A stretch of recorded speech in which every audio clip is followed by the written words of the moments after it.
Buenas. Estoy volviendo ahora a hacer.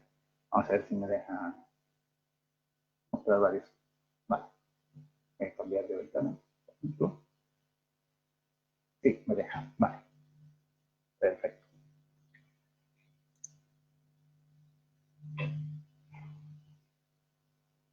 Bien. No, sí está bien.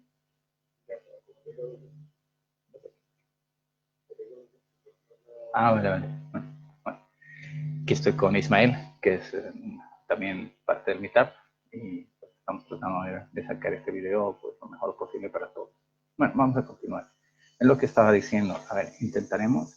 No sé si me deja compartir cosas.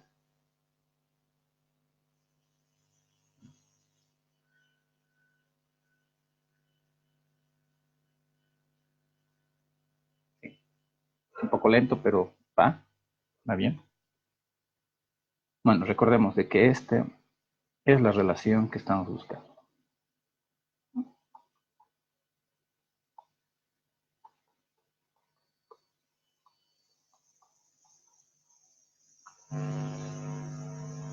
¿Vale?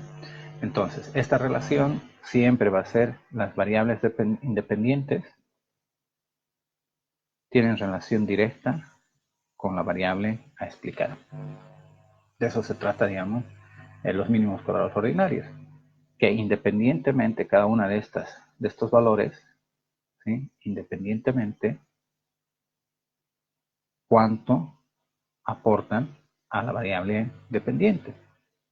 Y a su vez, conjuntamente, cuánto están aportando de lo que denomina la estadística la variabilidad de la varianza. ¿Vale? Entonces, para hacer eso, nosotros tenemos que encontrar siempre desde la teoría, ¿no? ¿Qué es lo que la define a la variable dependiente? En el caso, digamos, del ejemplo de Greeny, estamos seguros de que lo que va a definir es las variables independientes que ya tienen en el modelo, ¿no?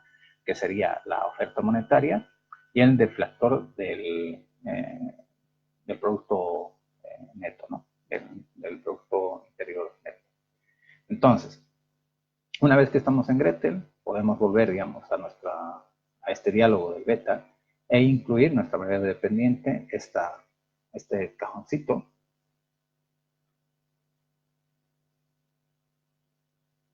es el que nos va a asegurar de que esto no se mueva y repitamos, digamos, los demás proyectos. Vamos a incluir solamente una de las variables, que será la oferta monetaria, M1, y veremos qué resultado obtenemos. Como les decía, más adelante les mostraré que nos habla, digamos, tanto las desviaciones típicas de este cajón y los retardos. Le vamos a dar a aceptar y tenemos nuestro primer modelo. En este modelo podemos observar, ¿sí? Por una parte están la constante y está la variable independiente. ¿Vale? La constante y la variable independiente. Cada uno de ellos tiene asociado su valor del coeficiente. Por ejemplo, de la constante, en economía y en economía de la empresa o en la parte social, digamos, del análisis de datos, las constantes no son objeto, digamos, de análisis ni de interpretación, porque estaríamos en presencia de lo que denominamos,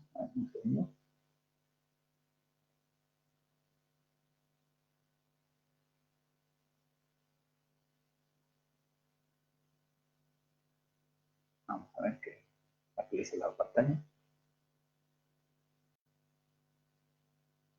estaríamos hablando específicamente de esto.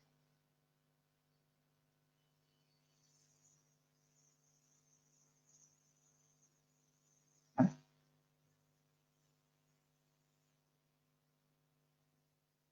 Esto significa que nosotros tendríamos, por ejemplo, en una línea recta, esto es beta sub 0, ¿sí?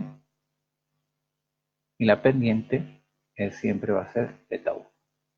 ¿Vale?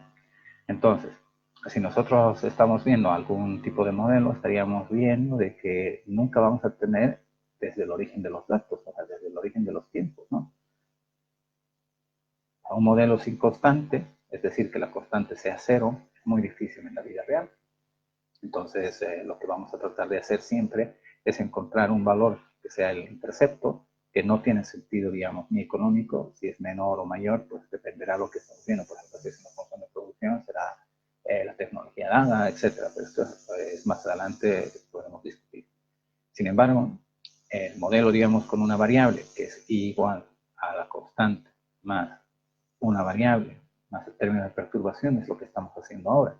Luego haremos un ejercicio, el siguiente, que será con dos variables, que es lo que se denomina mínimos cuadrados ordinarios múltiple, y otra X, 2, más la perturbación. ¿Vale? Vamos a ver qué resultados ejerce, porque se supone de que cada una de las variables X, cada una de ellas, aporta, ¿sí?, una característica de variación a la variabilidad de lo que la variable dependiente está modificándose por el efecto que ocurre entre ambos, ¿no? Bueno, vamos a ver. Entonces, cuando tenemos aquí el modelo, nosotros nos tenemos que preguntar si este resultado, vamos a ver si es más grande,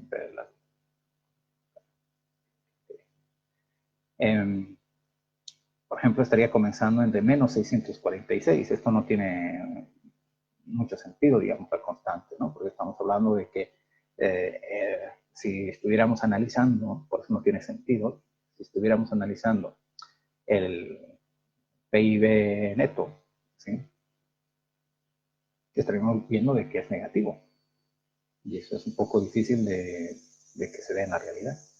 Entonces, lo que sí es interpretable es este valor de M1, porque nos está diciendo efectivamente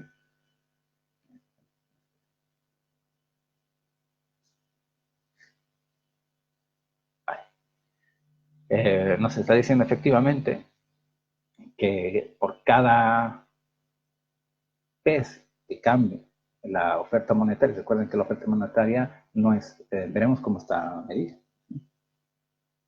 Esto es un monto, esto es un valor, son 110 millones, por ejemplo, ¿no?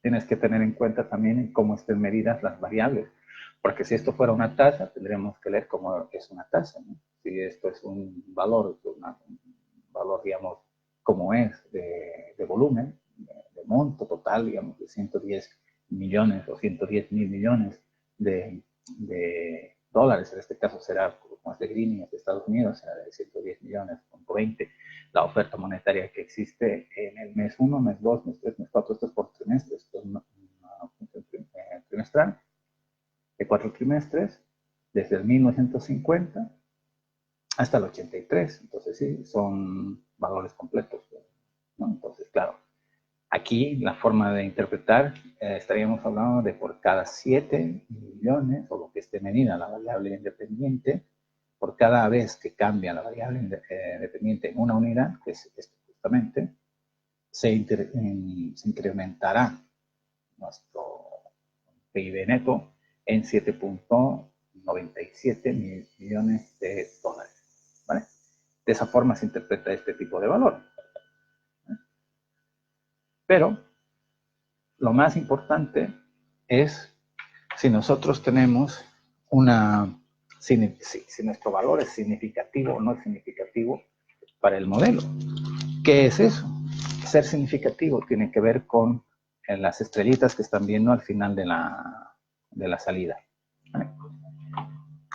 Entonces al final ustedes van a ver esto, ¿no? Estas tres estrellitas que estoy diciendo.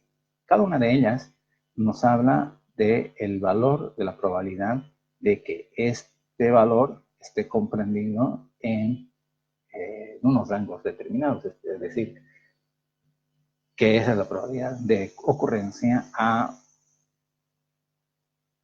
casi, podemos decir, 1% de efectividad. Estas estrellas significan los 3 niveles habituales de significación, que es 10%, Una estrella sería 10%, 2 estrellas serían 5% y 3 estrellas 1%. Si se fijan, el valor P es menor que el 1%. Es muy pequeño. Esto es 0, básicamente. Entonces, 0, 0, 0, 0, 0, 0, no, es bastante. Entonces, Gretel solamente arroja estas 3 estrellitas, ni 4 ni 5, no hay más en su programación, lo cual nos estaría diciendo de que el valor de la oferta monetaria, ¿sí?, es significativo incluso al 1%. Estamos diciendo de que este valor, de cuando cada M1 cambia en una unidad, es decir, en una unidad monetaria que son millones de euros, de dólares, cambia en una unidad, el nominal estaría incrementándose en 7.97 millones, ¿vale?, por cada vez que se incrementa la oferta monetaria en una unidad. Vale.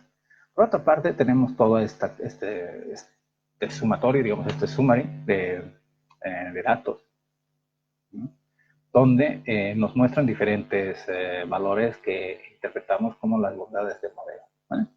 Con esta salida, nosotros podemos ver, por ejemplo, el R cuadrado y el R cuadrado corregido. En los modelos mínimos cuadrados ordinarios, son los modelos que estamos viendo en este inicio de curso, tiene que ser mayor siempre al 50%. Esto se lee en porcentaje. El R cuadrado nos dice en este caso que es 99% de fiabilidad, ¿no? O sea, el 99% de la variabilidad de I, ¿sí?, de esta I, es explicada por la variabilidad de M1. Eso es lo que quiere decir el R cuadrado en este caso. Como hemos explicado en la anterior mitad, el R cuadrado tiene algunas complicaciones. Entonces se suele utilizar el R cuadrado corregido o ajustado, ¿no? Como pueden fijarse acá, hay una diferencia muy pequeñita, ¿sí? Y es que es por el que solamente tenemos una variable independiente. Esto ya lo hemos explicado, que mientras más variables independientes, más observaciones tiene. El R cuadrado sufre una transformación hacia la alza o la baja, y el R cuadrado corregido trata de corregir justamente ese tipo de situación. ¿Vale? El estadístico F es el estadístico de significatividad global de todo el modelo. Es decir, de que entre este estadístico, el estadístico T, ¿vale?, y el estadístico F, no puede haber una contradicción. Es decir, no puede ser significativo el F y no significativo el T. Algo estaría pasando mal en tu modelo, ¿vale? En este caso, ambos son significativos porque estamos viendo que el valor de F es igual, cercano a 0. Es muy pequeño, ¿no? Es también lo que es a lo mejor 157.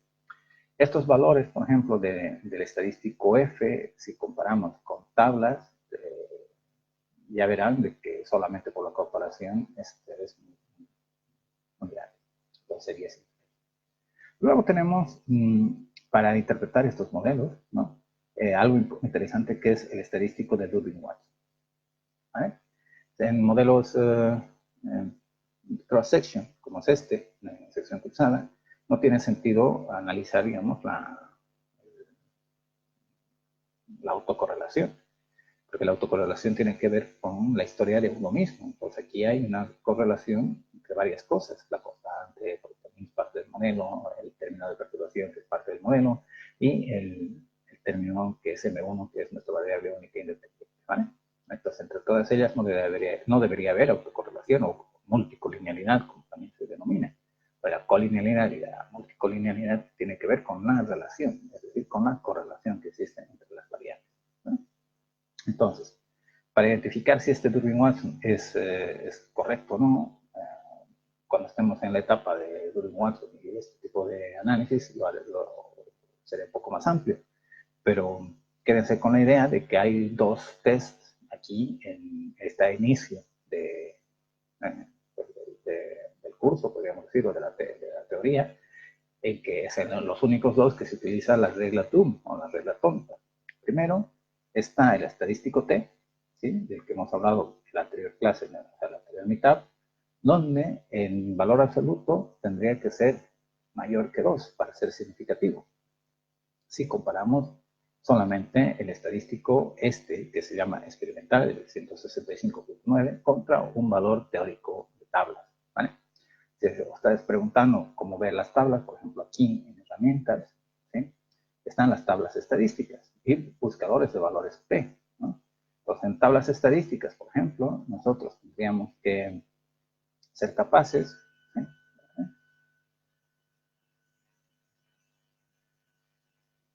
Nosotros tendríamos que ser capaces de encontrar la T,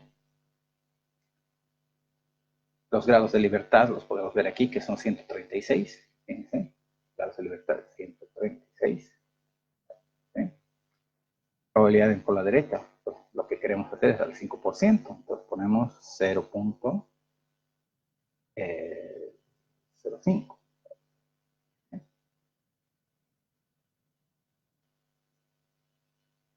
Y tendríamos el valor crítico que es 2,61. Este 2,61 tendríamos que probar con este, con este 165, ¿vale? Entonces, si este, que es el experimental, es mayor que este, que es el de tablas, que es el teórico, pues podemos decir que es significativo. Gretel ya no simplifica, y muchos de los programas informáticos no simplifica esa decisión, porque al final tenemos unas estrellitas que nos dice que eso no es significativo, y ya nos olvidamos de las tablas y buscar, y si nos hemos equivocado o no nos hemos equivocado, ya es mucho más fácil, ¿no? Pero por si se están preguntando dónde ver, pues Gretel tiene una de esas herramientas muy útiles para los data science. Bueno, otra cosa, lo que se estaba comentando, el criterio del valor de la f de Snedecott, porque este es el valor de la f de Snedecott, tiene que ver justamente con el ajuste, digamos, de esa variabilidad que responde a la variable independiente. En este caso, como es una, pues dice que sí.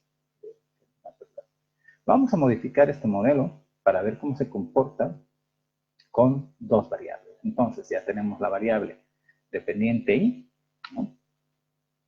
Incluida en nuestro programa, y vamos a incluir además pues, el precio del deflactor del binomio. Entonces, vamos a aceptar y nos sale dos modelos, ¿no? El otro modelo. Vamos a poner lado a lado para que puedan ver las diferencias. En ambos modelos podemos ver que los grados de libertad son los mismos, o sea que no hay valores perdidos, ¿no?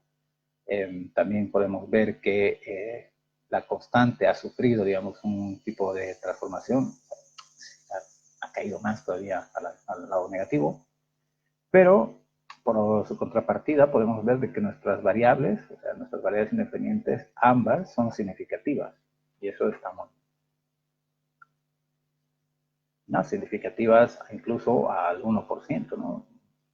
Está muy bien. Estamos diciendo de que el 99% de la probabilidad de que estos valores estén correctos es así. Vale.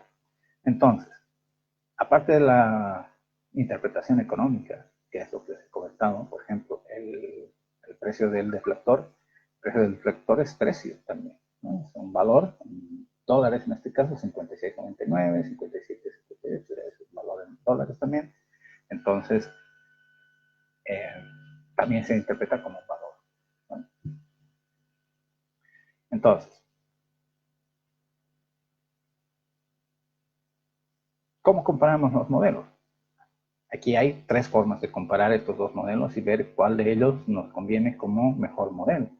Recordemos que en econometría y en esta parte, digamos, del análisis de datos, hay un principio que se llama el principio de parsimonia, donde tenemos que respetarlo. Mientras más sencillo sea el modelo, es mucho mejor. Sencillo en lo que se comprende, que no tengan muchas cosas, digamos, muchas variables, mucho ruido, ¿no? Porque más variables que no tengan sentido, que tengan poco sentido, pues están perjudicando en el modelo.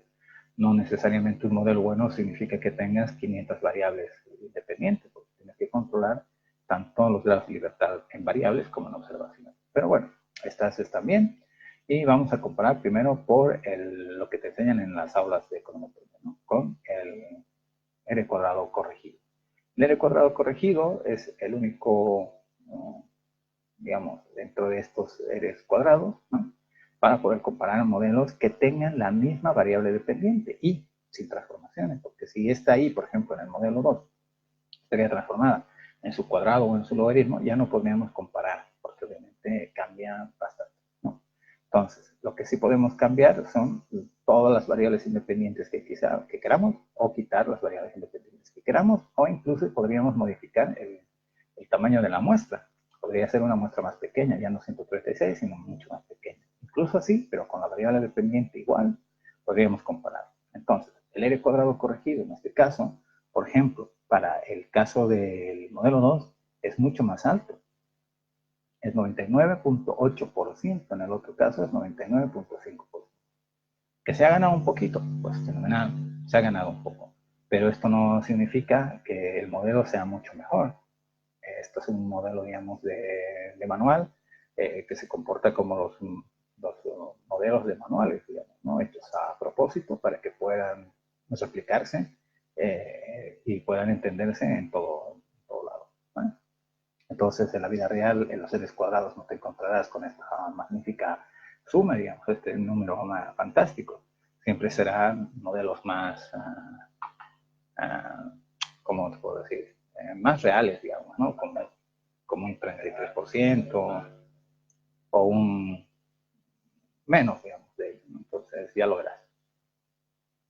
Bueno, otra forma de comparar modelos están entre los criterios de selección estadístico, ¿no? Aquí, por ejemplo, te presentan dos, el criterio de Kaike y el criterio de Hanna-Quinn, que está acá, ¿vale? Entonces, cada uno de estos criterios también se pueden usar para comparar modelos y te quedarías con el menor de ellos entre los que estés comparando. Ejemplo, ¿no? Porque todos lo hacemos y porque es costumbre y te enseñan así, tú podrías hacer lo que te guste. Pero vamos a elegir el criterio de Kaike por tradición, más que nada más, ya les digo, para escoger entre los valores. Entonces, el menor criterio de Kaike está justamente en el modelo 2 también, que es 13,59. ¿Vale? Entonces, no necesitas hacer una comprobación de cuántos criterios, ¿sí?, se han cumplido, ¿vale?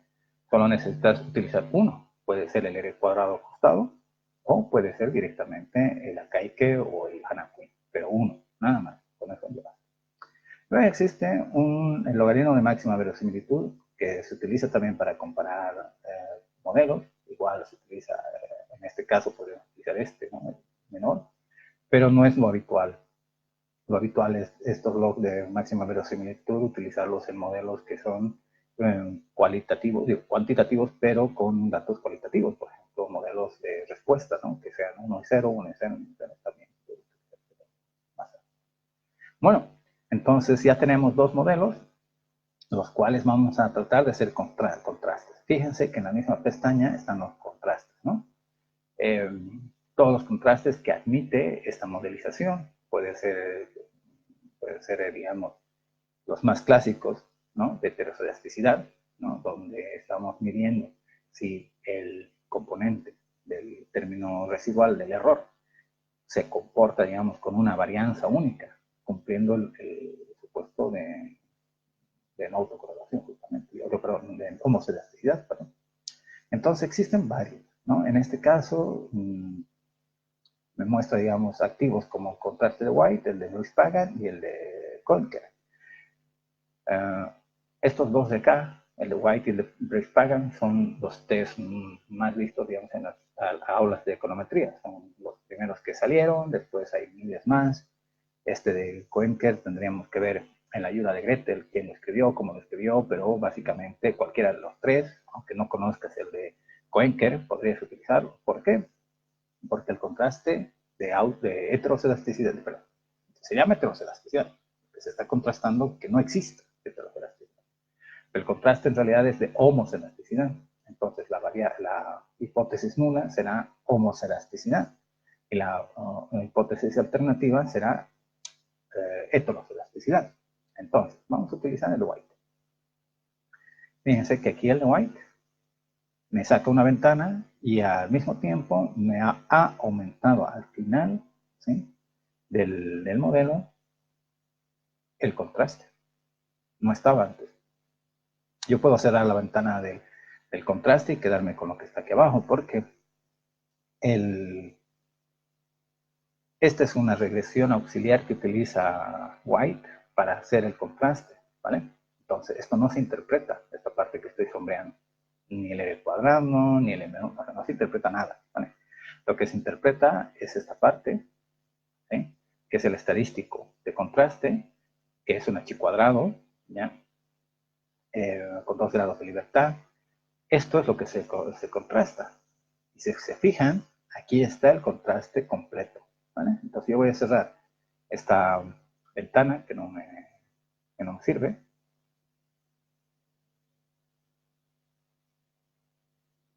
¿Vale? Bueno, me sirve, ya está el contraste hecho, no es que no me sirva. Y me voy a quedar con esa partecita. Entonces, fíjense lo que acabo de decir. Hipótesis nula, no hay heterocelasticidad, que también se puede decir como homocelasticidad de heterocelasticidad. Entonces, luego está el estadístico de contraste, que es un LM, que es un de máxima verosimilitud también, ¿ya? Pero con un valor del H cuadrado, como estamos diciendo, con 2 grados de libertad. Entonces, ¿hay o no hay heterocelasticidad? Recordemos que el valor P, que es la probabilidad, es como estos que son ceros, ¿no? De aquí arriba, ¿ya? Arroja esto. Este es el valor, ¿sí? Entonces estamos hablando de que es cero, ¿no? Entonces todo lo que sea menor a 0,05, si estamos eligiendo uno de los criterios que es 0,05 como nuestro criterio de fiabilidad del modelo, ¿no? Nuestro alfa inicial, pues diríamos que rechazamos la hipótesis nula, por lo tanto sí existe heterocelasticidad. En este caso sí existe heterocelasticidad, ¿vale? En este otro caso, en el modelo 2, vamos a hacer el contraste, lo mismo vamos a hacer heterocelasticidad, vamos a hacer el de White también.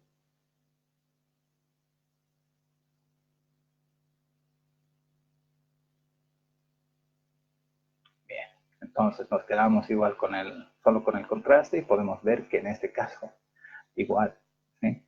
Es igual a 0. Entonces, menor a 0,05, rechazamos la hipótesis nula, entonces ahí hay heterocelasticidad. En la heterocelasticidad es un problema grave porque no lo podemos hacer desaparecer básicamente de ninguno de los modelos. Entonces, ¿qué se suele hacer? Se suele utilizar un modelo de mínimos cuadrados generalizado, ¿no? O un modelo ponderado que le llaman mínimos cuadrados ponderados, que será en otra oportunidad en que entremos en estos modelos más modelos generalizados en realidad. O también se puede utilizar lo que les comentaba en un principio, esa cajita que hay, ¿no? Entonces, si entramos a nuestra cajita de especificación del modelo, al beta, en cualquiera de ellos, ¿no? Y damos clic a desviaciones robustas, aquí existen varias, ¿vale? Yo no movería mucho de esto si no conozco, porque esto está programado para que sea los errores robustos, digamos, ¿no? Pero existen varios, ¿no? Para los datos cruzados, esto, por ejemplo, en ayuda, ¿sí? En ayuda de Gretel está explicado qué es cada cosa. Aquí está, ¿ven? Está en castellano, eso está muy bien, porque hace unos años atrás esto no estaba en castellano, había problema para aquellas personas que no controlaban bien algunas palabras pues, de esto, ¿no? Entonces, ya le dan una mirada un poco más profunda a ustedes contigo. Pero sí, básicamente, nosotros estamos utilizando la misma idea que hizo White de hacer un cálculo distinto al cálculo normal que se hace para las desviaciones estándar. Recuerden que nuestros modelos, ¿sí? A poner uno cualquiera, el modelo 2, por ejemplo, las desviaciones típicas, desviaciones estándar, ¿sí? Tienen una forma, o sea, una fórmula que nosotros la conocemos de la estadística tradicional. Esto en su día, White encontró otra forma de encontrar este tipo de desviaciones típicas para poder controlar un poco los efectos de la heteroscedasticidad en los modelos, ¿vale? Entonces se denominan robustos porque utilizan un algoritmo distinto al tradicional para encontrar estas desviaciones típicas y utilizarlas en la matriz de varianzas y covarianzas y encontrar así pues los estadísticos P, etc. ¿Vale? Entonces, yo lo que he hecho solamente es darle a desviaciones típicas robustas y agarrar y darle a aceptar, ¿vale? Entonces, tenemos tres modelos. Vamos a tratar de que estos tres modelos entren.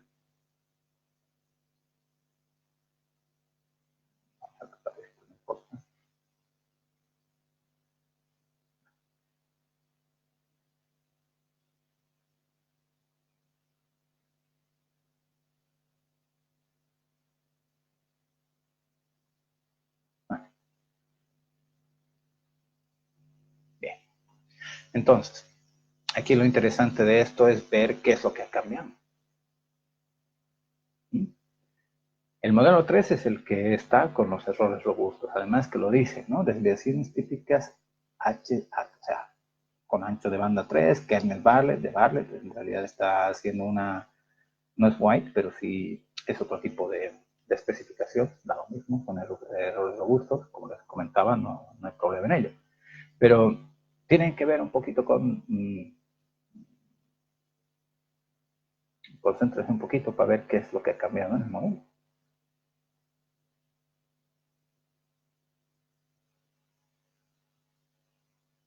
Vamos a pensar de que el modelo 2, no pensar, sino es que es el modelo 2 el elegido como el mejor modelo de los quintetos. A este modelo 2 es el que le hemos calculado los errores robustos. Entonces, si quieres, para no perder mucho tiempo, es que tienes que revisar modelo 2 y el modelo 3, qué es lo que cambia.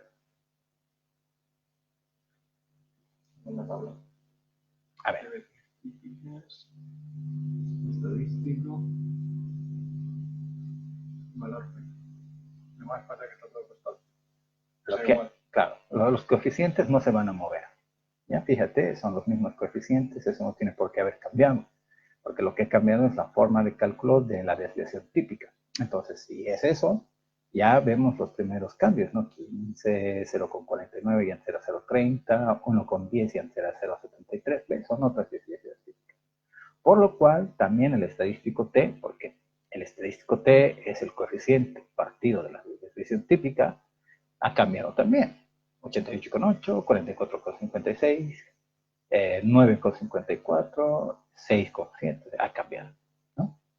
Pero todo lo demás, no.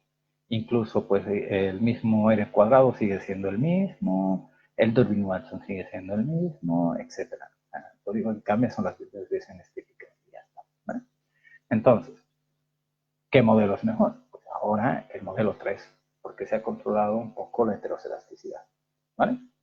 Pero la heteroscedasticidad no cambia, no desaparece. Entonces sería un problema en este modelo porque sabíamos de que en algo está fallando, ¿vale? Aparte del contraste, vamos a cerrar las otras. Pero hay algo muy interesante de Gretel, ¿ya? Que es archivo. Y fíjense que hay guardar como sesión icono y cerrar, ¿no? Cuando nosotros decimos guardar como icono y cerrar, o este de acá, cualquiera de los dos, esto lo va a cerrar, pero cualquiera de estos dos, nos abre una ventana nueva donde están los resúmenes de los casos y etcétera. Esta es una ayuda bastante fenomenal de Gretel. Puede cerrar el modelo 2, pero de la misma forma, guardar como icono y cerrar. Fíjense que se van creando, digamos, pues modelo 1, modelo 2, ¿no? Y el modelo 3 también lo vamos a guardar, pero no lo voy a cerrar. Está abierto, pero están los tres aquí guardados. Entonces, en esta nueva tabla, en la vista de iconos, existe conjunto de datos. Si abrimos, es el conjunto de datos que tenemos. Un visualizador de datos. Luego está un resumen, en resumen, nos muestra, digamos, dos tipos de acciones. Mostrar los estadísticos más importantes y mostrar todos los estadísticos. Vamos a tener todos.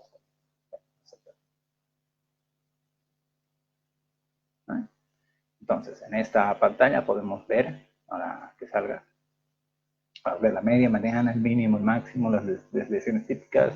SCV es el coeficiente de variación, que es distinto a lo que sería el coeficiente de correlación.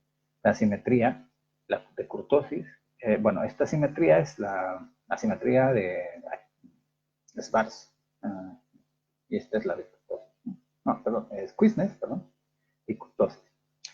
Están los percentibles, los dos subpercentibles, tanto el mínimo como el máximo, los rangos y las observaciones perdidas, o lo que llama aquí observaciones ausentes. Los missing values, por ejemplo, ¿no? Bueno, se van a ver.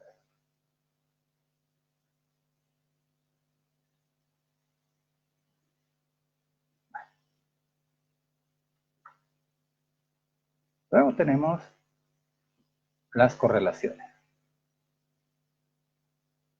Esta función, bueno, este cuadro de correlaciones es interesante porque desde aquí podríamos aplicar una técnica, así que es una técnica totalmente empírica y que la mayoría de los investigadores utilizamos para determinar cuál de las variables puede ser sospechosa, ¿no?, o culpable, ¿no? Podemos adjudicar algún tipo de responsabilidad en la aparición de problemas estadísticos, por ejemplo, en este caso que estamos viendo la heteroscedasticicidad, pero claro, como son datos macro, los datos macro están altamente relacionados.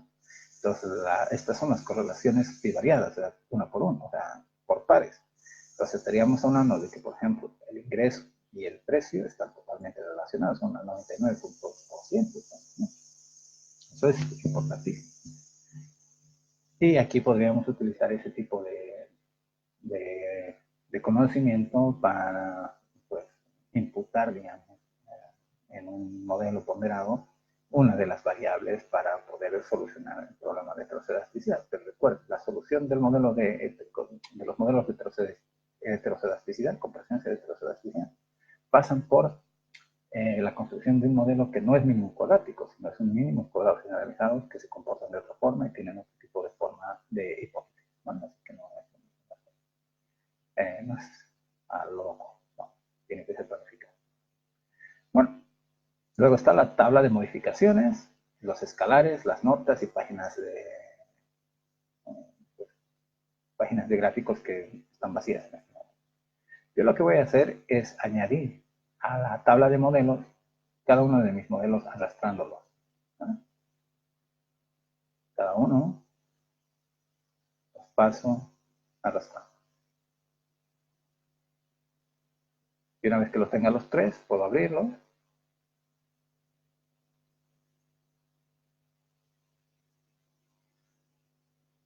Y una vez que tenga una tabla, fíjense que esta tiene una presentación como en las papers de investigación o en la parte científica. Es muy bonito porque están los modelos, los tres modelos que se han hecho, y cada uno con sus variables que se han incluido. Obviamente el modelo 1 no tiene el precio porque está ausente.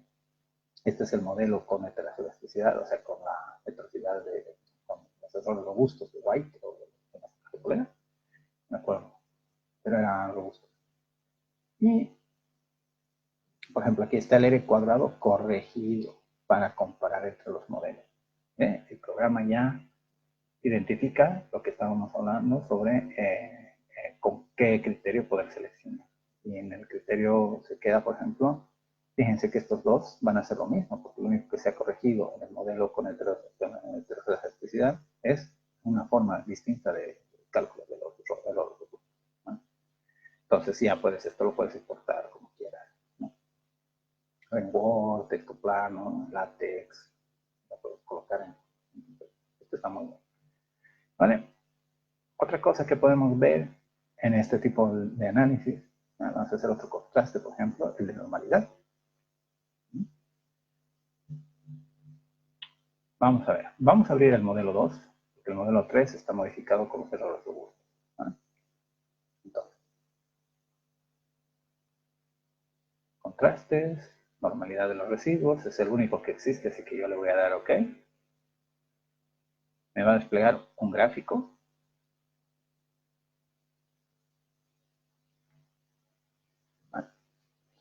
Y pues una tabla de las frecuencias, ¿no? Las frecuencias de la tabla de frecuencias de la normalidad.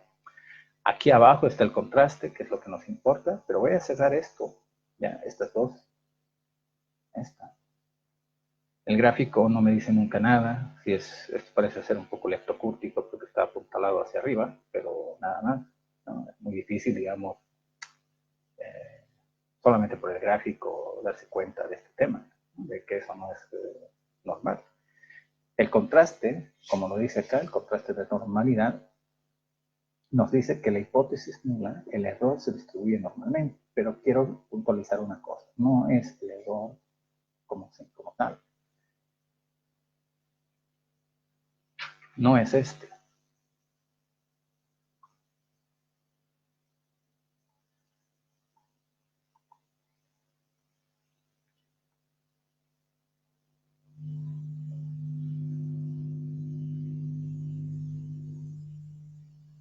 No es este, ¿vale? Ese es el error, el término de error. Nosotros cuando ya hacemos el proceso del modelo, cuando hemos pasado mismos cuadros ordinarios o lo que habíamos creado, tendremos un modelo estimado, donde ahí aparecen los hacks, los gorritos, beta 1, x1, ¿no? x2.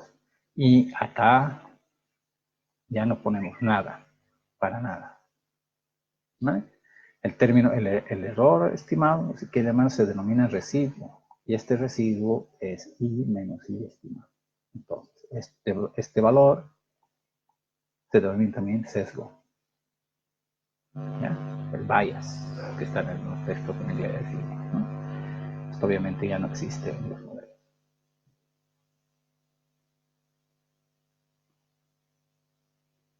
¿Vale? Esto tiene que quedar muy claro porque de esta forma nosotros aplicamos lo que denominaríamos la hipótesis del término de perturbación, no del error, no, sino del residuo, ¿no? Del residuo del error, que es la mínima parte o lo que queda de lo que desconocemos. Bueno, es un contraste chi cuadrado con 2 grados de libertad y este es su valor experimental. Vamos, ¿no? Con este valor tendríamos que nosotros buscar en tablas y comparar si es o no. Pero ¿para qué? ¿Para qué? Si la teoría no lo da. Entonces nos dice que si fíjense, es menor que 5%. No, estamos al 6%, ¿no? Pero coma es mayor, o sea, tendríamos que rechazar la hipótesis nula porque es menor al 0,05. Por lo tanto, decíamos que no se distribuye como una norma. ¿Vale? Si ustedes quieren comparar este valor, ¿sí? El test que se está utilizando, ¿sí? No estoy seguro cuál es el test, no me sale aquí el nombre, pero hay dos o tres tests más usuales, que es el de Kolmogorov, ¿no? Y el test de Harkevera. El Harkevera es el más utilizado por todos los programas informáticos. Entonces, como es un chi cuadrado del Harkevera, tiene que ser menor o igual a 5,99. Entonces, esto es mayor que eso, ¿no? Entonces, si esto es mayor, pues esto es un bueno, entonces, ya tenemos los contrastes que se suelen hacer en estos modelos. Tenemos un modelo con problemas de elasticidad y no normalidad. Podemos ver, digamos, el correlograma, ¿no? El gráfico cuantil by cuantil de los residuos. Es un gráfico interesante para ver si eso no es una normal.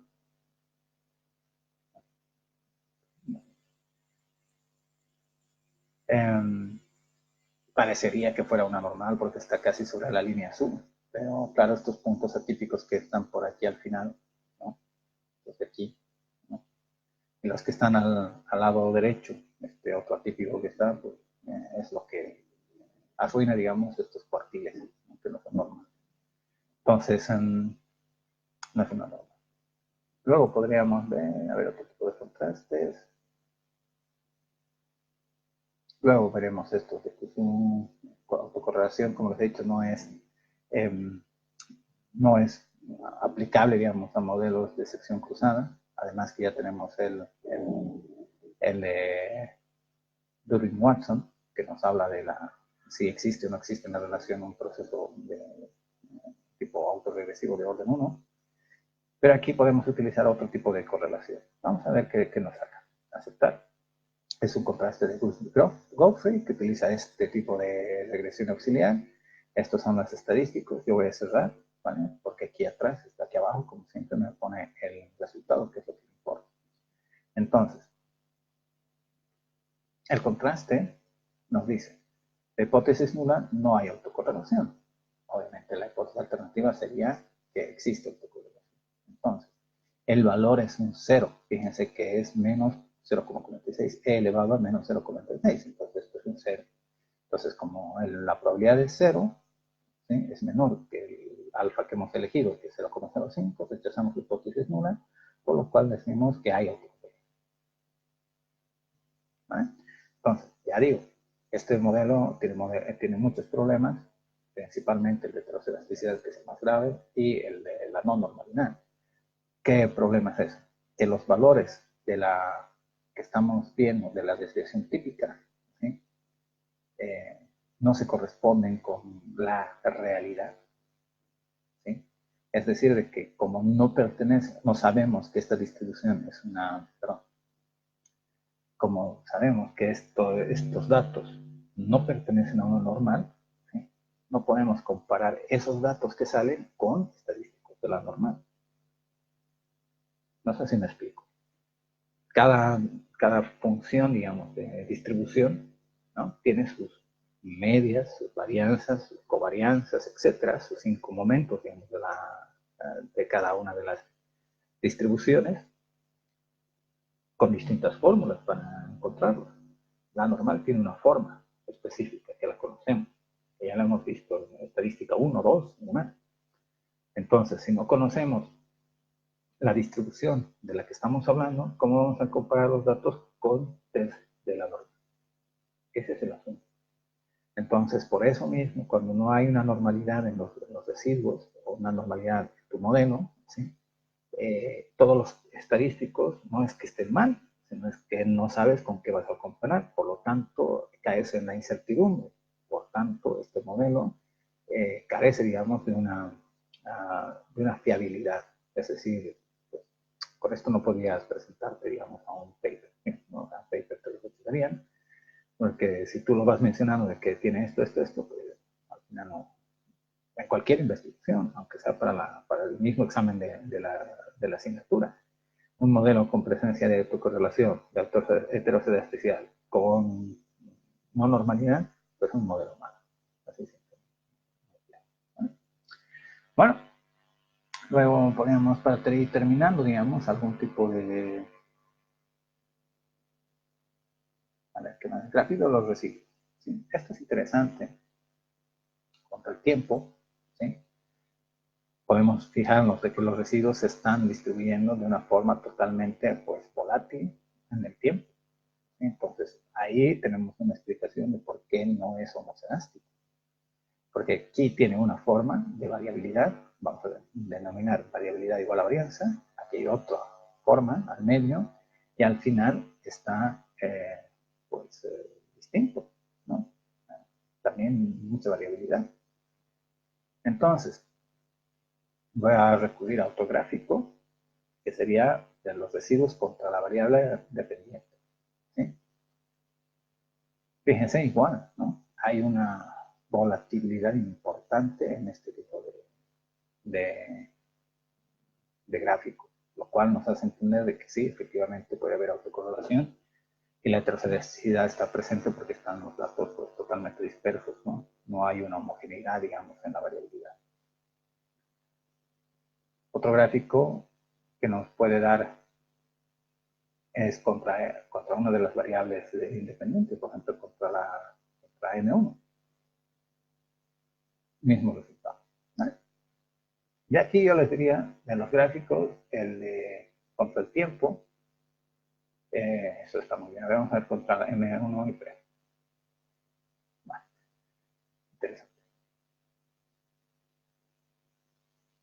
aquí no es mucho, digamos, solo que si digamos este plano, estamos viendo es el plano de los datos, y queremos simular una línea recta que atraviese, digamos, la media de todos los datos, pues no está cumpliendo.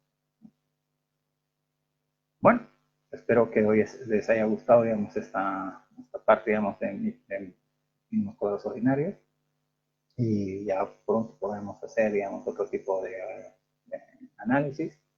Recuerden que Gretel tiene muchos modelos, digamos, muchos ejemplos.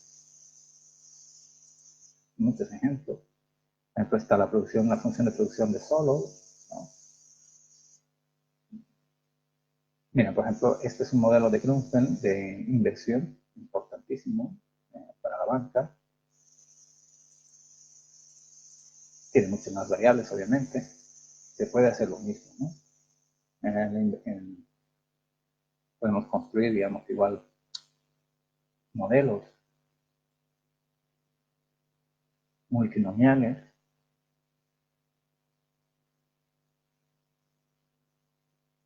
los que queramos. Aquí, por ejemplo, me sale solamente dos que sean significativos, que puedo modificar desde aquí, editar. Modificar, bueno. Voy a aumentarle.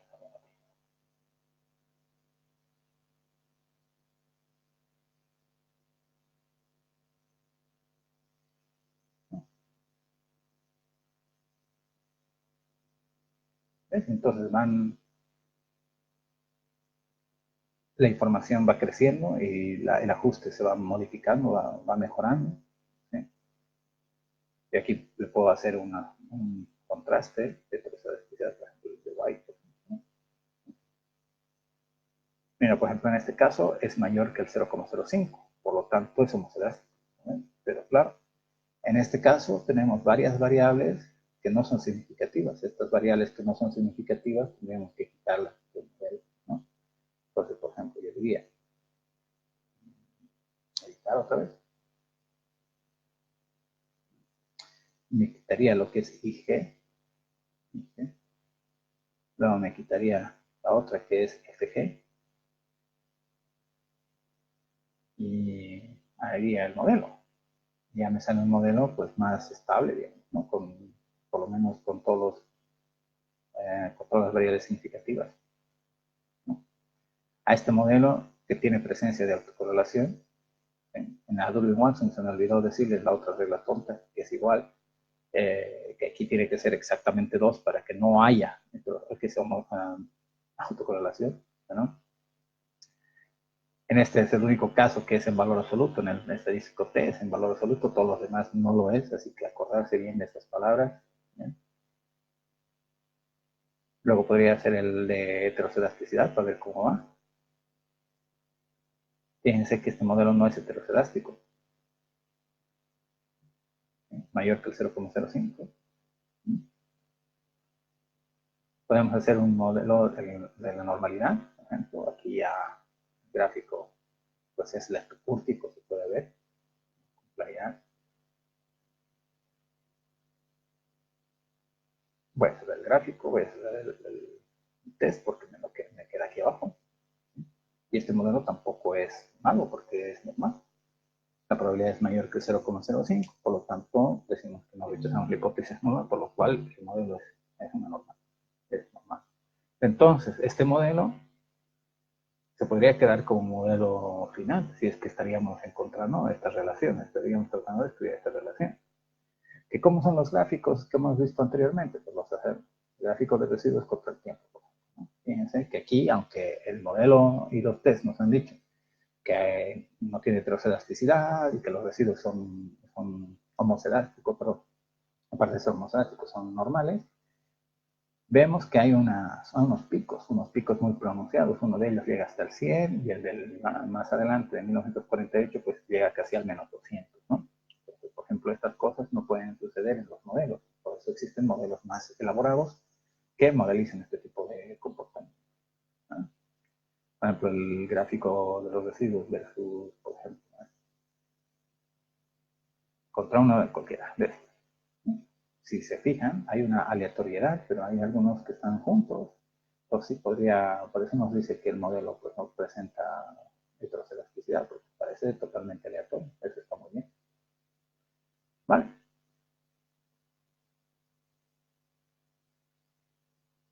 A ver, alguna cosa más. Todos los demás, por ejemplo, el de autocorrelación, voy a volver a hacerlo. Fíjense que no hay autocorrelación siquiera. Está muy bien. En cualquiera de estos, falta que vemos el contraste de Chow, los contrastes, digamos, que son únicos en cuadrado, que lo iremos viendo más adelante, pero son contrastes un poco más elaborados por el sentido de del objeto, por ejemplo. Vamos a, solamente por curiosidad. ¿No? Solamente además funcionan estos contrastes en modelos como los que estamos viendo. Entonces, lo interesante del Cousin es este gráfico. ¿Vale? Las bandas de confianza azules no tienen que ser violadas, digamos, por la línea roja. La línea roja tendría que ser un poco más plana, ¿sí? Pero aquí muestra un poco de volatilidad. Quiere decir estabilidad en el momento. Si hacemos sus cuadrados, ¿sí? Aquí ya nos muestra que el modelo no es eficiente porque se sale de las bandas de confianza, o sea, es muy volátil. Por eso mismo decía de que los modelos de este tipo, modelos estructurales, ¿no? Macroeconómicos, etcétera, tienen que ser con mucho cuidado manejados y con teoría de por medio. Ahorita solamente hemos hecho un ejemplo, una variable cualquiera, ¿no? Como dependiente y otras variables independientes. Tendremos que estar sobre la técnica, sobre la teoría que creamos. Espero que les haya gustado esta mitad.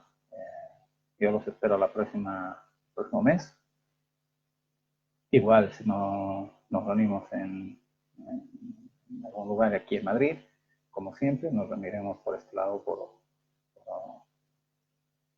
haciendo un vivo, como ahora lo estamos haciendo. Espero que les haya gustado, es nuestro primer vivo, así que espero que nos perdonen los errores que hayamos tenido, los nervios y demás. Muchas gracias por todo, pues un abrazo y hasta el próximo mitad.